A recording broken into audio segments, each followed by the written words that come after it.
सलाम एवरीवन।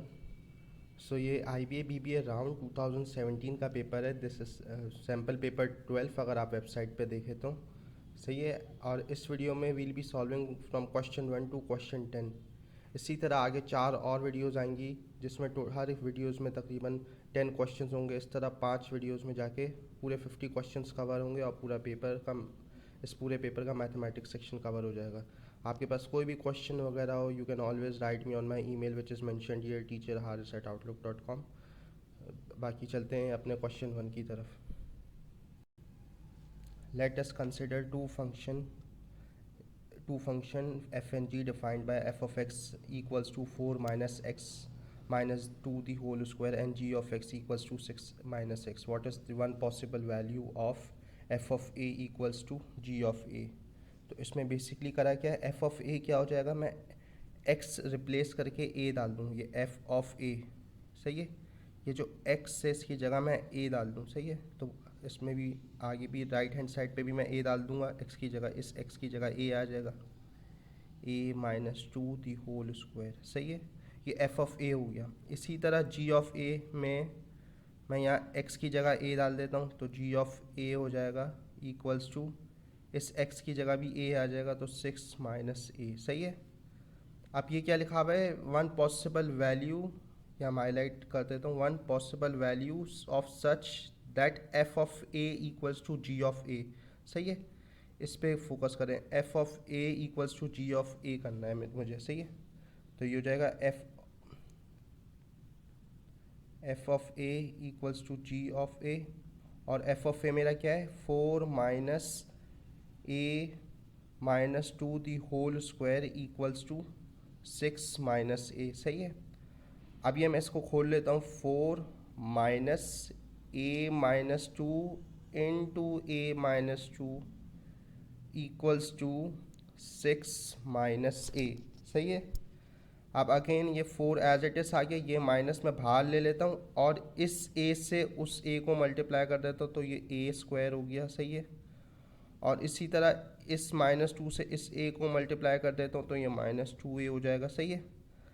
अब इस -2 से इस a को मल्टीप्लाई कर देता हूँ, तो ये -2a हो जाएगा, और इस -2 से इसी -2 को मल्टीप्लाई कर देता हूँ, तो ये +4 हो जाएगा, सही है। And this will equals to 6 minus a, सही है।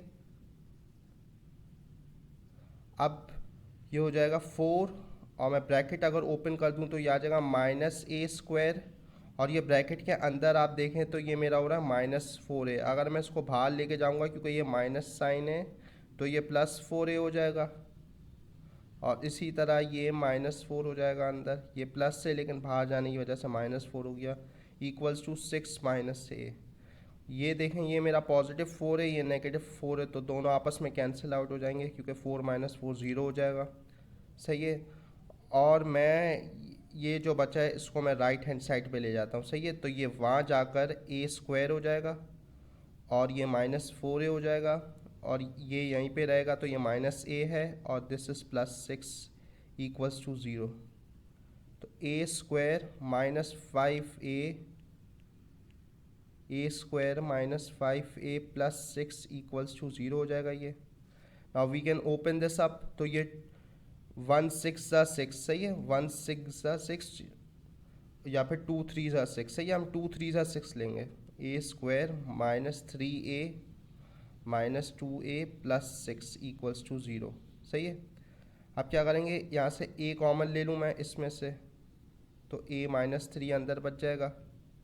इसी तरह यहाँ से मैं -2 कॉमन ले लूँ तो a -3 अंदर बच जाएगा, तो a -2 इंटू a -3 है ये, एंड a इक्वल्स टू 2 और a इक्वल्स टू 3, सही है।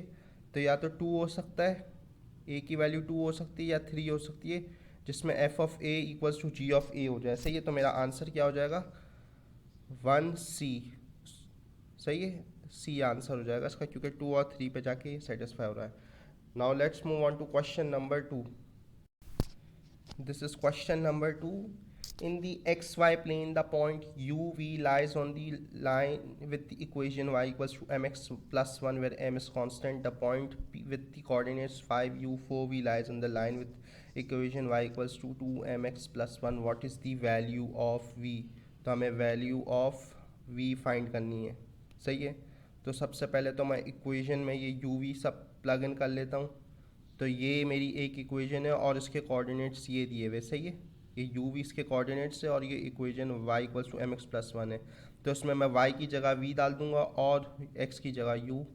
तो y बराबर हो जाएगा v के और x बराबर हो जाएगा u के। तो ये mu प्लस 1 हो जाएगी। ये मेरी पहली इक्वेशन आ गई, सही है। इसी तरह अब दूसरी पर आ जाते हैं। दूसरी में ये मेरी दूसरी इक्वेशन मेरी ये है लाइन की y equals to mx plus 1, सही है। और उसके कोऑर्डिनेट्स है 5u और 4v। तो ये 4v y की जगह आ जाएगा। तो 4v इक्वल्स टू ये एज इट इज आ गया 2m और x की जगह 5u आ जाएगा इसके, सही है। और ये प्लस 1। इसको मैं फर्दर सिंप्लीफाई कर दूँ तो 4v equals to 10mu plus 1 equals to equation number 2, सही है। ये मेरी दो इक्वेशन हो गई, सही है। अब नाउ इफ़ यू नोटिस इसमें तीन वेरिएबल है एम बी यू बी और वी बी, लेकिन मुझे क्या चाहिए, सिर्फ वैल्यू ऑफ वी चाहिए, सही है। उसमें मुझे सिर्फ वैल्यू ऑफ वी चाहिए। तो अगर if you notice one thing, इसका शॉर्टकट ये कि एम यू एक साथ है ना, पूरे एम यू को सब्जेक्ट बना लो, सही है। करके देखते हैं।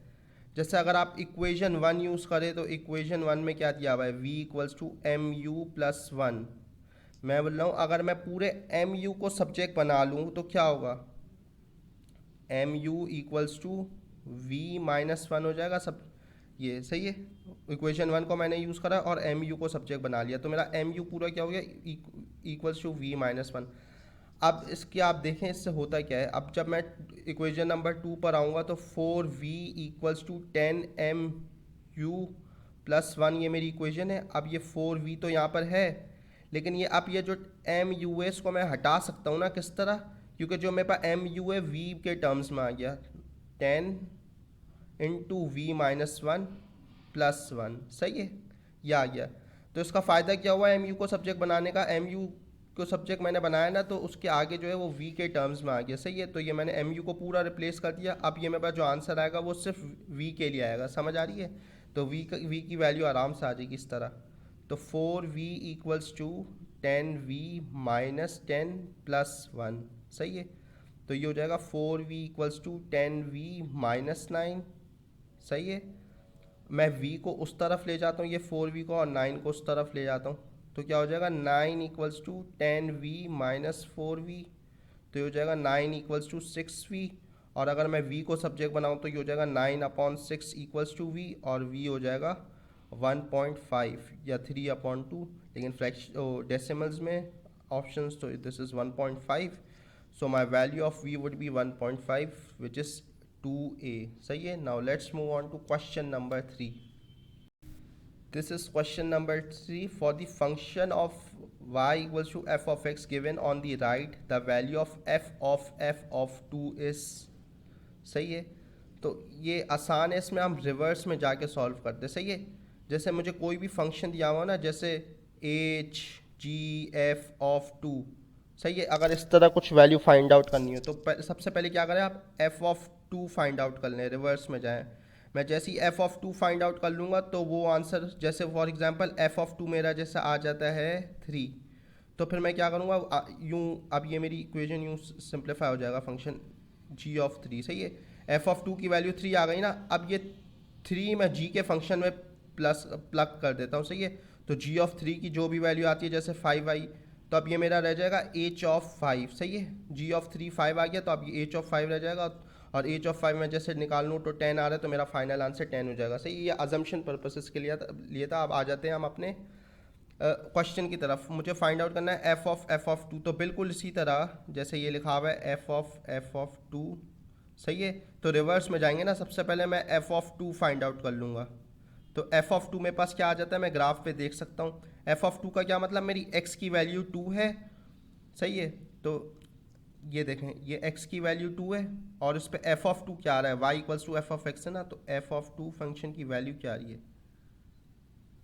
ये 4 आ रही है। अगर x 2 है तो y एक्सिस पर अगर आप देखें तो ये 4 आ रहा है, तो ये देखें ये 2 और 4 इसका पॉइंट बन रहा है ना, यहाँ पे x की वैल्यू 2 है और फंक्शन की वैल्यू 4 है, तो मैं ये बोल सकता हूँ कि मेरा f ऑफ 2 इक्वल्स टू 4 है। सही है, तो अगर f ऑफ 2 इक्वल्स टू 4 हो गया तो इस पूरे f ऑफ 2 को, जिसको मैं हाईलाइट कर रहा हूँ, इस पूरे f ऑफ 2 की जगह मैं अब मैं 4 लिख सकता हूँ। सही है, तो आप 4 लिखते हैं f ऑफ 4। सही है, अब f ऑफ 4 फाइंड करना है मुझे। f ऑफ 4 में भी अब x की वैल्यू क्या हो जाएगी, 4 हो जाएगी। तो अगर मेरी x की वैल्यू 4 है तो देखते हैं y की वैल्यू क्या है। यहाँ से आप ऊपर जाते जाएंगे तो या आपकी y की वैल्यू आ रही है 3। सही है, तो ये 4 x की वैल्यू है और y की वैल्यू 3 है, तो आपका f ऑफ 4 हो जाएगा 3। So your final answer is 3D। सही है, now let's move on to question number 4। Which of the following could be the equation of the graph y equals to f of x given in the question 3 above। सही है, अब इसकी अगर आप options में गौर करें ना, तकरीबन आपको आंसर इस तरह दिया हुआ है कि इसकी जर्नल फॉर्म लिख लेते हैं, a x minus h the whole square plus k, इस तरह की फॉर्म में आपको आंसर दिया हुआ है। सही है, बस के ये रहा, इस तरह की फॉर्म में आपको आंसर दिया हुआ है। अब मैं बोल रहा हूँ एच और के इसमें क्या हो जाते हैं, मेरे टर्निंग पॉइंट हो जाते हैं, तो मैं टर्निंग पॉइंट निकाल लेता हूँ। पहले है क्या इसके, इसको टर्निंग पॉइंट बोलेंगे ना। ये देखें यहाँ पे जो बिल्कुल ये कर्व का सेंटर है, इसको टर्निंग पॉइंट बोलेंगे। सही है, तो इस टर्निंग पॉइंट पे देख लेते हैं मेरी एक्स एक्सिस पे क्या है। ये देखें एक्स एक्सिस का पॉइंट ये 2 हो रहा है और वाई एक्सिस पे ये 4 हो रहा है। सही है, तो मेरे इसके कोऑर्डिनेट हो जाएंगे 2 और 4।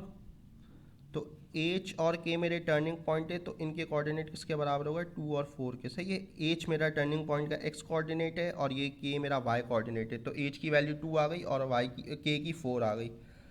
तो अगर मैं इस तरह लिखूँ, एच की जगह 2 लिख दूँ, X minus 2 the whole square plus 4। सही है, तो अगर आप ये गौर से देखें, इसको मैं इस तरह भी लिख सकता हूँ ना, इस इक्वेशन को 4 plus A x minus 2 the whole square, इस 4 को मैं उस तरफ ले गया, पहले ले गया। सही है, इस तरह भी लिख सकता हूँ।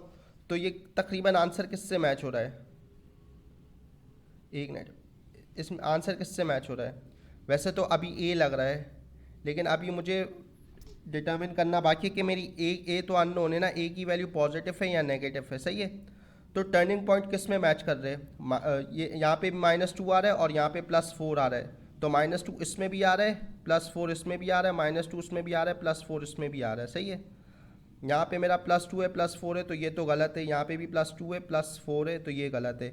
ऑप्शन ए या बी में से कोई आंसर आ सकता है। सही है, अब मुझे फिगर आउट करना है कि मेरी ए की वैल्यू क्या है। ए की अगर वैल्यू पॉजिटिव आ रही होगी तो ऑप्शन ए आंसर हो जाएगा, अगर नेगेटिव आ रही होगी तो बी आंसर हो जाएगा। सही है, तो अब अगर इन क्वाड्रेटिक इक्वेशन में रूल है, सही है, अगर मेरा मुंह यूं है, कर्व अगर बना हुआ इस तरह है, तो ए की वैल्यू ग्रेटर देन 0 होगी या ए पॉजिटिव हो जाएगा। सही है, और अगर मेरा ग्राफ फॉर एग्जांपल इस तरह है और कर्व यूं बना हुआ है, ए इक्वल्स टू लेस देन 0 हो जाएगा फिर। सही है, या ए नेगेटिव हो जाएगा। सही है, तो अगर ये देख लो, ये इस तरह अगर कर्व का सैड मुंह बना हुआ है, ये देखो ये सैड मुंह बना हुआ है ना, तो ए की वैल्यू लेस देन 0 हो जाएगी या ए नेगेटिव हो जाएगा। सही है, तो ये देखो इसमें भी ये देखो सैड फेस बना हुआ है ना यूं, तो क्या हो जाएगी, ए की वैल्यू मेरी नेगेटिव हो जाएगी, और ए की वैल्यू नेगेटिव हो जाएगी तो ए की वैल्यू किस ऑप्शन में नेगेटिव है, ए या बी में से। ये -2 0.25 नेगेटिव है ना, तो मेरा आंसर हो जाएगा बी। सही है, समझ आ रही है, बी मेरा आंसर हो जाएगा। अच्छा, इसकी याद करने की टेक्निक क्या है कि भाई जब कुछ नेगेटिव चल रहा हो इंसान के साथ तो वो हमेशा सैड ही रहेगा, तो इसलिए ए अगर नेगेटिव है तो कर्व का फेस सैड हो जाएगा। सही है, समझ आ रही है। Now let's move on to question number 5।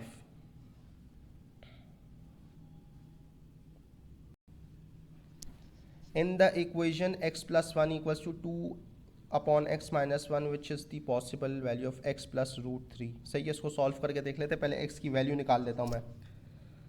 तो अगर x की वैल्यू निकाल लूँ तो मेरे पास फंक्शन क्या दिया हुआ है, x plus one equals to 2/x-1, सही है।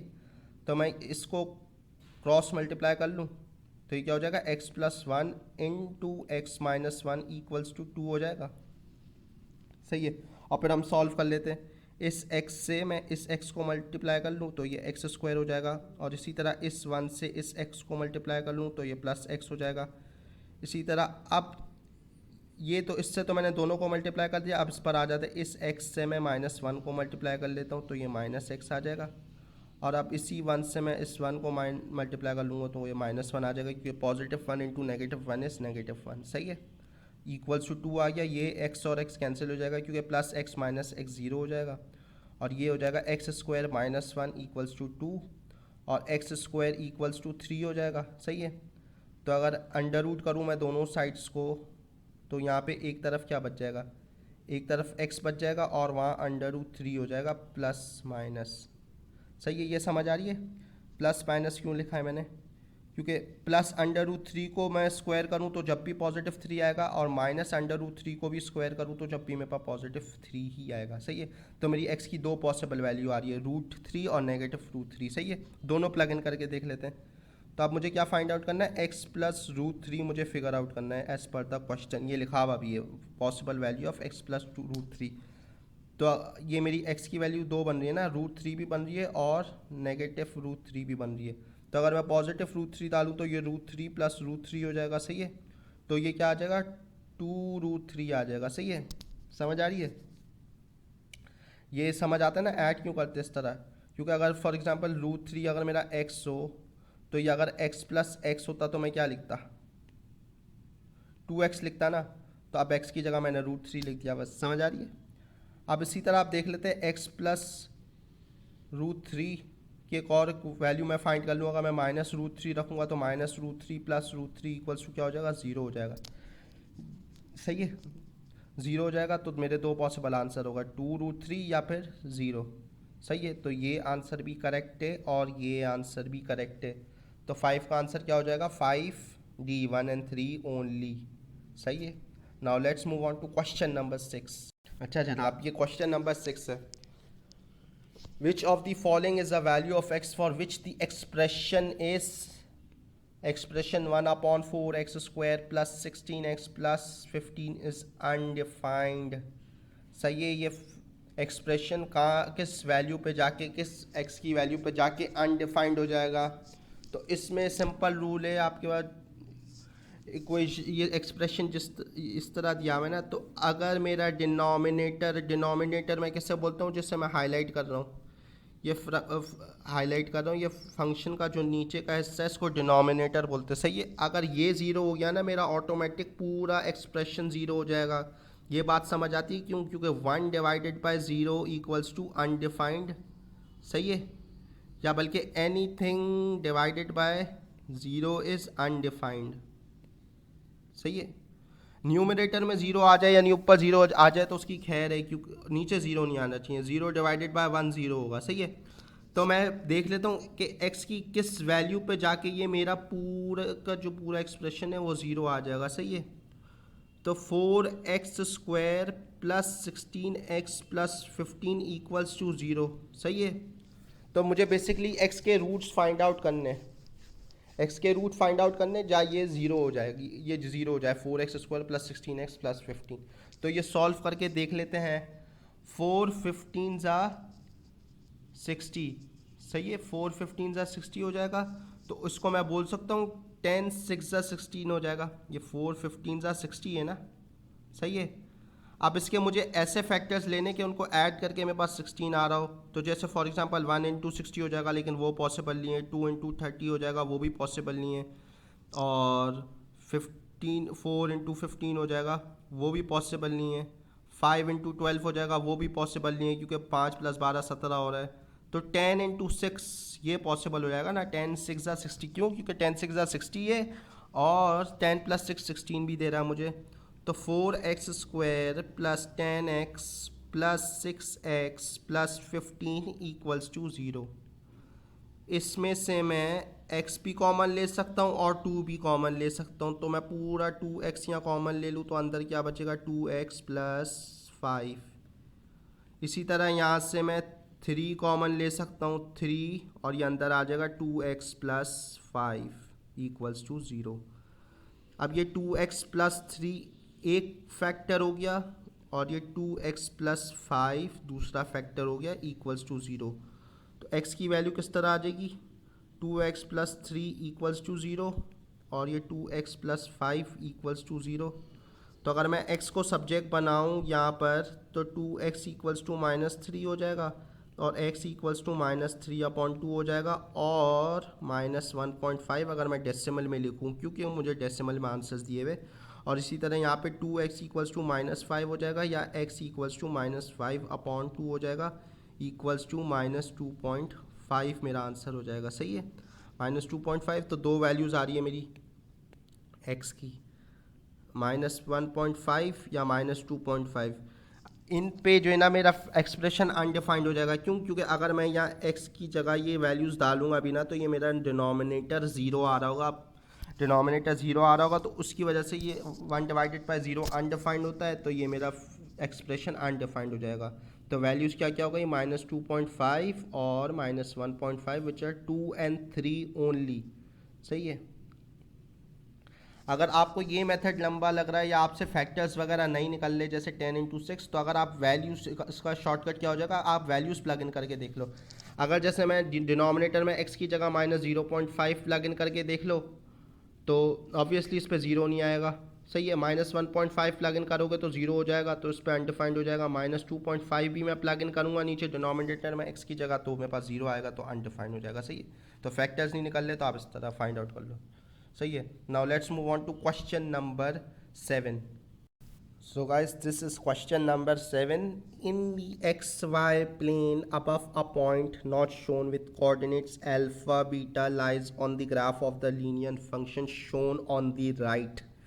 If beta is greater than 1 and alpha is positive, then what is the value of 1 plus alpha upon 1 minus beta? दो कंडीशन दी हुई है। दो कंडीशन क्या है, beta should be greater than 1 और beta मेरी y की वैल्यू है। सही है, बीटा ग्रेटर देन 1 होना चाहिए। सही है। तो अगर आप देखें y की वैल्यू यहाँ पर है ना, बीटा y की वैल्यू ना, तो ये y की वैल्यू 1 ये रही। सही है, तो beta should be greater than 1। और अगर मैं ब्लू लाइन पे जाके देखूँ तो यहाँ पे 1 है ना, ये यहाँ पे y की वैल्यू मेरी 1 है। और अगर आप इस तरह इसके ऊपर चले जाएं तो ये सब मेरी रेलेवेंट रेंज हो जाएगी, जो मैं मार्क कर रहा हूँ ना, क्योंकि इधर सब मेरी y की वैल्यू ग्रेटर देन 1 है। अगर मैं नीचे चले आऊँ ना, ये मेरी इररेलेवेंट रेंज है, मतलब ये मेरे काम की नहीं, क्योंकि यहाँ y की वैल्यू लेस देन 1 है। ये देखें, ये सब, ये जैसे यहाँ पे 0 आ रही है, यहाँ पे y की वैल्यू 0 आ रही है, तो ये मेरे लिए काम का नहीं है। ये जो ऊपर की तरफ मैं जा रहा हूँ ना, ये इस तरह, ये सब मेरे लिए काम के पॉइंट्स है। सही है, ये मेरे लिए काम के पॉइंट्स है। अब आ जाते हैं दूसरी कंडीशन पे, a इज़ पॉजिटिव। a जो है ना मेरी x की वैल्यू, तो a भी पॉजिटिव होना चाहिए। तो a का क्या मतलब, a ग्रेटर देन 0 होना चाहिए, मेरा कहने का मतलब है। तो a ग्रेटर देन 0 किस तरह होगा, ये यहाँ पे ये 0 दिया हुआ है और ये 0। तो अब a ग्रेटर देन 0, अगर x की वैल्यू ग्रेटर देन 0 है तो मैं सिर्फ ये वाला पोर्शन है जो इस तरफ है वो कंसिडर कर सकता हूँ ना ग्राफ का। सही है। तो अब मेरी फाइनल में रेलेवेंट रेंज पता है क्या होगा, ये जो मैं मार्क कर रहा हूँ अभी, ये यहाँ से लेके यहाँ तक, ये जो इस तरह बनी हुई, ये बस मेरी पूरी रेलेवेंट रेंज है ग्राफ की। सही है। तो ये इधर हर पॉइंट मेरा सेटिस्फाई करता है दोनों को। तो इसमें से क्या करो, जो भी एक कोऑर्डिनेट दिया हुआ है ना वो यूज़ कर लो एब्सोल्यूट। एक ये दिया हुआ है, एक ये दिया हुआ है और एक ये दिया हुआ है। सही है, ये तीनों कोऑर्डिनेट्स मेरी दोनों कंडीशन को सेटिस्फाई करते हैं। तो इनमें से कोई भी मैं एक यूज़ कर लेता हूँ। जैसे अगर मैं ये यूज़ कर लूँ तो यहाँ पे मेरी x की वैल्यू क्या हो जाएगी, 2 हो जाएगी, और y की वैल्यू क्या हो जाएगी, 4 हो जाएगी। 2 और 4। सही है। तो मैं अल्फ़ा की जगह 2 रख दूंगा और बीटा की जगह 4 रख दूंगा और वैल्यू फाइंड आउट कर लेता हूँ। ये 1 plus alpha upon 1 minus beta मुझे फिगर आउट करना है ना। तो मैंने 2 और 4 अपने पॉइंट्स निकाले हुए, तो ये 1 प्लस 2 हो जाएगा और ये 1 माइनस 4 हो जाएगा बीटा, तो ये 3 हो जाएगा और ये हो जाएगा -3। तो ये मेरा आंसर आ जाएगा -1। सही है। तो वैल्यू क्या हो गई मेरी -1, तो आंसर है 7B। सही है। Now let's move on to question number 8.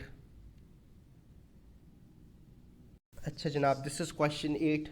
A circle in the X Y plane has equation X square plus Y square plus 2x minus 4y equals to 20. Which of the following points does not lie in the interior of circle.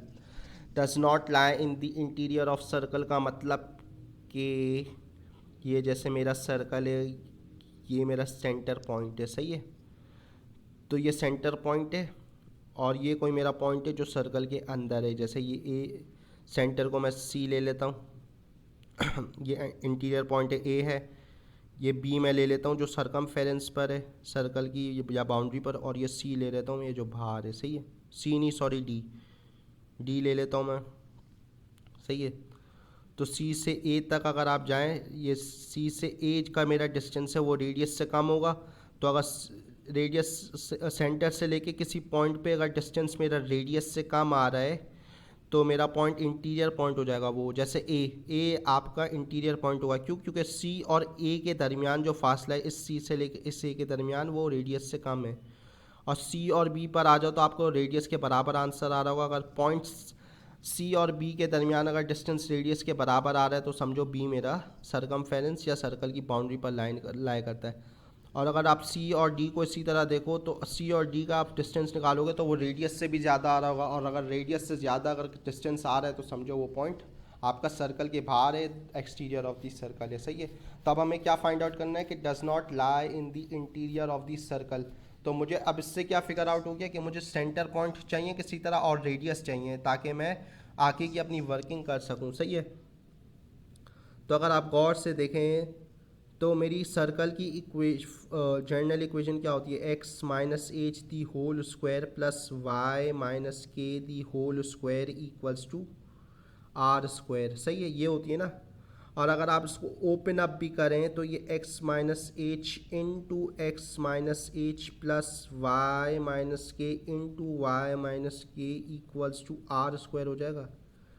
अब ये जो x से इस x से मैं पूरा x minus H multiply कर दूं और ये जो माइनस एच है इससे मैं पूरा x माइनस एच मल्टीप्लाई कर दूं. ये x माइनस एच में पर ये वाला ब्रैकेट है पूरा, सही है. और इसी तरह प्लस y जो ये वाला y है इससे मैं ये पूरा ब्रैकेट मल्टीप्लाई कर दूं y माइनस के. और इसी तरह ये माइनस के से भी ये पूरा ब्रैकेट मल्टीप्लाई कर दूं y minus K equals to radius square हो जाएगा. तो ये हो जाएगा X square minus H X, ये सॉल्व हो गया. इसी तरह ये हो जाएगा माइनस एच एक्स और प्लस एच स्क्वायर. इसी तरह plus Y square minus K Y plus K square equals to are square, सही है. अब अगर आप क्वेश्चन की तरफ गौर से देखें तो आपको दिया हुआ है X square plus Y square plus 2x minus 4y equals to 20. तो पहले एक्स स्क्वायर लिया तो मेरा एक्स स्क्वायर तो दिया हुआ है, एक्स स्क्वायर आ गया, उस ये आ गया यहाँ से, सही. आप ये प्लस वाई स्क्वायर लिया हो, प्लस वाई स्क्वायर आ गया. अब यहाँ पे 2x दिया हुआ है ना, तो आप सारे x के कोफिशिएंट लिया हो तो ये माइनस एच एक्स और ये माइनस एच एक्स आ गया और कहीं और x है नहीं मेरा, तो सही है. अब ये माइनस 4y यहाँ दिया हुआ है तो अब सारे y के कोफिशिएंट लिया हो तो ये माइनस के वाई आ जाएगा, सही है. अब क्या दिया हुआ है, अब इक्वल्स टू 20 दिया हुआ है. इक्वल्स टू 20 दिया हुआ है ना, तो इसका मतलब सारे कॉन्स्टेंट्स आप इक्वल्स के बाद ले जाओ, सारे कॉन्स्टेंट अपने. तो इक्वल्स के बाद ये एच स्क्वायर और ये के स्क्वायर मेरे कॉन्स्टेंट्स हैं ना, क्योंकि इनके साथ कोई दिया हुआ नहीं है मतलब कोई वेरिएबल है नहीं जैसे एक्स स्क्वायर या एक्स वगैरह. तो ये मैं इक्वल्स टू के बाद ले जाता हूँ क्योंकि मेरे कांस्टेंट है. तो ये हो जाएगा R square minus H square minus K square, सही है. तो अब आप ये देखें, ये हो जाएगा एक्स स्क्वायर जो क्वेश्चन में दिया हुआ है X plus Y square plus 2x minus 4y equals to 20 के बराबर. तो मैं ये बोल सकता हूँ ये मेरा माइनस एच एक्स बराबर हो जाएगा 2x के. Minus H X equals to 2x और ये माइनस के वाई बराबर हो जाएगा माइनस 4y के. तो ये माइनस 2h इक्वल्स टू 2 आ जाएगा 2x और x कैंसिल जैसे कर भी लूँ तो h क्या आ जाएगा मेरा -1. इसी तरह ये माइनस 2ky आ जाएगा इक्वल्स टू माइनस 4y और ये y अगर आप कैंसिल कर भी लें तो k क्या आ जाएगा 2 आ जाएगा आपके पास, सही है. तो k 2 आ गया और h -1 आ गया, सही है. तो मेरे इससे पता क्या चला, h और k मेरे सर्कल के सेंटर पॉइंट होते हैं ना, h and k are center point of circle. तो एच क्या हो जाएगा -1 और के क्या हो जाएगा 2। तो ये मेरे सेंटर पॉइंट्स आ गए। अब रेडियस फिगर आउट करना है मुझे किसी तरह। तो ये अगर आप देखें तो R square minus H square minus K square 20 के बराबर हो जाएगा। तो ये लिख लेते हैं R square minus H square minus K square equals to 20। तो अगर आप फिगर आउट करें आर स्क्वायर मेरा अननोन है तो ये एज इट इज रहने देते, तो माइनस एच की जगह मैं -1 डाल लेता हूँ तो ये स्क्वायर हो गया, और के की जगह 2 डाल लेता हूँ तो ये स्क्वायर हो जाएगा इक्वल्स टू 20। तो आर स्क्वायर क्या हो जाएगा आर स्क्वायर माइनस, और ये मैं अगर खोलूँगा तो +1 आ जाएगा, लेकिन ये बाहर नेगेटिव साइन है तो इसलिए -1, और ये 2 2 ज़ा 4 बाहर लेके जाऊँगा तो -4 इक्वल्स टू 20। और अगर आप इस तरह सॉल्व करें तो आर स्क्वायर इक्वल्स टू 25 आ जाएगा, और आपका रेडियस आ जाएगा 5 यूनिट्स। अंडर रूट करेंगे ना आप दोनों साइड को, इसको और इसको, तो आपका आर आ जाएगा रेडियस 5 यूनिट्स। तो मेरा रेडियस 5 यूनिट्स के बराबर हो गया, सही है। तो यहाँ पे मैं लिख लेता हूँ मेरा रेडियस भी क्या हो गया 5 यूनिट्स। तो अभी मेरी नेसेसरी सारी चीज़ें तो निकल गई। अब इसका क्या मतलब, अब does not lie in the interior of the circle. तो अब इस पॉइंट पे अगर आप गौर से देखें, मतलब अब इनमें से मुझे फिगर आउट करना है ए बी या सी डी में से कि कौन सा जो है सर्कल के अंदर लाई नहीं कर सकता, यानी सरकमफेरेंस पे भी लाई कर सकता है या बाहर भी लाई कर सकता है, सही है। तो अब आप गौर से देखें, मतलब आपको ऐसा पॉइंट चाहिए जिसका सेंटर से लेके और उस पॉइंट के दरमियान डिस्टेंस हाईएस्ट हो, सही है। तो अगर आप गौर से देखें ना, आप समझने की कोशिश करें। अब ये आप देखें मेरा सेंटर है -1 2, सही है। तो इससे ज़्यादा डिस्टेंस, हाईएस्ट डिस्टेंस होना चाहिए ज़्यादा से ज़्यादा। तो अगर आप 1 2 को देखें ना, 1 2 में आप देखें y का 2 और ये y का 2 सेम है, सही है। तो एक तरीके से डिफरेंस 2 यूनिट्स का आ रहा होगा। ये मैं ओरली किस तरह बोल रहा हूँ, मैं आपको ग्राफिकली करके भी दिखाता हूँ। ये देखें, अगर ये मेरा ग्राफ दिया हुआ है, सही है। तो सेंटर क्या हो जाएगा, इस सेंटर ये मेरा -1 और 2 है, तो x का -1 जैसे यहाँ आ गया और 2 यहाँ पर आ गया, सही है। ये मेरा -1 है और ये x जैसे y की वैल्यू 2 है, तो ये मेरा सेंटर आ गया। अब मैं बोल रहा हूँ सेंटर से, अब ए पॉइंट क्या दिया हुआ है मेरे पास, 1 और 2 दिया हुआ है, +1 +2। तो ये 1 यहाँ पर आ जाएगा और 2 यहाँ पर आ जाएगा y की वैल्यू। तो ये मेरा पॉइंट है ए, जो है ये सेंटर है, ये ए है। तो अगर आप इसके अंदर ओरली भी डिफरेंस देखें ना, यहाँ से 1 यूनिट ये आ गया और 1 यूनिट यहाँ आ गया, ये हॉरिजॉन्टल लाइन है ना, तो 2 यूनिट का डिफरेंस है, तो डिस्टेंस 2 यूनिट्स है, तो इसका फ़ायदा नहीं हुआ, सही है। सही है, तो ए तो आंसर हो ही नहीं सकता किसी भी सूरत में। अब इसी तरह बी पर आ जाते, बी में क्या दिया हुआ है -3 और +1 दिया हुआ है। तो ये -3 इधर आ जाएगा और +1 कहीं इधर आ रहा होगा पॉइंट, सही है, इधर कहीं आ रहा होगा। तो ये भी आप देखें तो कोई इतना बड़ा डिस्टेंस नहीं लग रहा, सही है। अगर मैं 0 0 पे भी देखूँ, ये 0 0 मेरा यहाँ पर आ गया, सेंटर से आप 0 0 को देखो तो ये शायद लग रहा है कि हाईएस्ट डिस्टेंस, तो थोड़ा बहुत मतलब बी से बेहतर लग रहा है। लेकिन अब डी पर भी आ जाते हैं, डी पे क्या है 2 और 6 है, ये 2 हो गया और 6 मेरा कहीं यहाँ जाकर होगा। तो सेंटर और उसके दरमियान 2 और 6, ये देखें। तो मेरा अगर मैं ग्राफ पे टेक्निकली चारों पॉइंट रफली प्लॉट भी कर रहा हूँ ना, रफ प्लॉट करके भी देख रहा हूँ, तो मेरा सेंटर और जो ये पॉइंट डी में दिया हुआ है इसके दरमियान फासला जो है ना सबसे ज़्यादा आ रहा है। तो मैं सॉल्व करके देख भी सकता हूँ कि ये पॉइंट मेरा मतलब ये स्मार्टली इस तरह जो ना आपको ओरली भी कर सकते हैं या स्मार्टली आपको गेस करना है, समझ आ रही है कि कौन सा ऑप्शन हो सकता है। फिर उसे कंफर्म करने के लिए मैं डिस्टेंस फार्मूला लगा लेता हूँ। तो जैसे ये मेरा सेंटर पॉइंट -1 2 है और ये पॉइंट 2 6 है, तो इन दोनों के दरमियान मुझे फिगर आउट करना है डिफरेंस। ये सेंटर पॉइंट है और ये जो ऑप्शन डी में दिया हुआ है, तो इन दोनों के दरमियान मैं डिफरेंस किस तरह फाइंड करूँगा, ये डिस्टेंस फार्मूला लगा के x2 -x1 the whole square plus y2 -y1 the whole square, सही है। तो ये x2 -x1 क्या हो जाएगा 2 -1 प्लस ये पूरा स्क्वायर भी हो जाएगा प्लस 6 -2 दी होल स्क्वायर। तो ये हो जाएगा 3 स्क्वायर क्या हो जाएगा 9 और ये हो जाएगा 4 स्क्वायर 16, तो ये √25 और ये हो जाएगा 5 यूनिट्स, सही है। तो मेरा रेडियस किसके बराबर है 5 यूनिट्स के ना, और ये भी इसका भी आंसर आ रहा है, इसके और इस पॉइंट के दरमियान आंसर आ रहा है 5 यूनिट्स, सही है। तो इसका मतलब, इसका कहने का ये मतलब हो गया मेरा कि अगर ये मेरा पॉइंट सरकमफेरेंस पे लाया करता है, यानी सर्कल के अंदर तो नहीं लाया करता ना, तो ये मेरा आंसर सही भी हो रहा है टेक्निकली। आप यहाँ ग्राफ से देख के भी वैसे मार्क कर सकते थे। Now let's move on to question number 9। If P and Q are two solutions of the equation x square minus 6 plus 6z minus 4 equals to 0 and Q is greater than P, which of the following is the value of Q minus P। अच्छा, इसको अब मैं middle term breaking से करने की कोशिश करूँ ना, तो 1 4 ज़ा 4, सही है। तो अब 1 4 का फैक्टर क्या हो जाएगा, जैसे 1 4 आ रहा है ना मेरे पास, तो फैक्टर क्या हो जाएगा 1 4 तो 1 + 4 5 होता है, तो वो वर्कआउट नहीं हो सकता। या 2 2 4 तो 2 + 2 भी 4 होता है, तो 16 मेरे पास आ नहीं रहा। तो इस केस में 16 इस तरह आएगा नहीं मिडिल टर्म ब्रेकिंग से, तो उसके लिए ऑल्टरनेट क्या फॉर्मूला होता है कि ये मेरी इक्वेशन दी हुई होती है ना नॉर्मली, ax² + bx + c = 0। सही है, तो आप ये यूज़ कर सकते हैं फॉर्मूला -b ± √b² - 4ac/2a। सही है, इस तरह आप फाइंड आउट कर सकते हैं। ये आपके पास दे देगा कि आपकी x की वैल्यू क्या है। सही है, मतलब ये रूट्स दे देगा। टेक्निकली जो आप मिडिल टर्म ब्रेकिंग से जिस तरह रूट निकालते हैं, ये इस तरह ऑल्टरनेट इस तरीके से भी आ जाएंगे, ये रूट्स आपको दे देगा।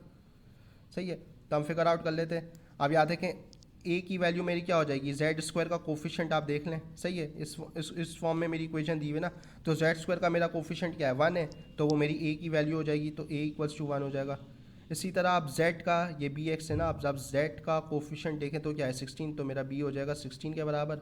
और कांस्टेंट क्या है मेरा -4 है, तो c मेरा -4 हो जाएगा। अब ये इसमें प्लग इन कर लेते हैं जो मैंने फॉर्मूला बताया आपको, तो यहाँ -16 आ जाएगा -b की जगह, प्लस माइनस ये मैंने अंडर रूट खोला, b² की जगह मैं डाल दूंगा 16² -4 a की जगह मैं 1 डाल दूंगा और c की जगह मैं -4 डाल दूंगा अपॉन 2 × 1। सही है, आप इसको सॉल्व करके देख लेते हैं, तो ये क्या आ जाएगा मेरे पास -16 प्लस माइनस, और अगर आप ब्रैकेट को अंदर वर्कआउट करेंगे तो ये 16² + 16 हो जाएगा, और इनको ऐड करेंगे तो आप 272 आ जाएगा आपके पास अंदर, और ये नीचे 2 आ गया आपके पास। सही है, और प्लस इस तरह आप इसको अब और फर्दर वर्कआउट करेंगे तो ये +16 प्लस माइनस इनटू क्या आ जाएगा 16 × 17, मैं इसको लिख सकता हूँ 272 को, या अपॉन 2 आ गया।